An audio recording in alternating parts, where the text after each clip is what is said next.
Sorry semuanya, aku terlambat halo? Halo. Asal mak dia dekat TV ni nak buat Kenapa apa? lama Dia dah sentiasa frame. kena kemas Apa dia salah dia? Along? Kenapa Bibi Along sentiasa bersepak? Apakah?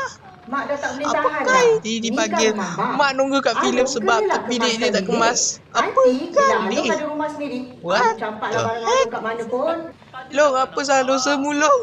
Sampai mak kau muncul kat TV ni, Long. Serius lah. Apa salah dia makcik? Ui, Mak ada tahu. awet punya. Along sebenarnya ada Belum lagi. awet. Belum. Sabar, weh. Sabar. Belum ramai nikah lagi. Apa dah? Pakcik! Kau nak ke mana tu, nak? Pakcik! Halo? Halo? Oi, Long, jangan pergi, Long. Oi, Long, jangan pergi, Long. Oi, semua dia pergi kat sana.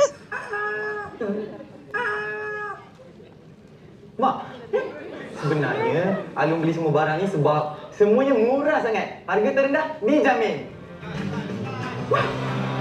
Macam tu, Mak nak beli jugalah. Iklan Lazada. Habis. Mak, betul lah Mak. Semua ni untuk hari bapa.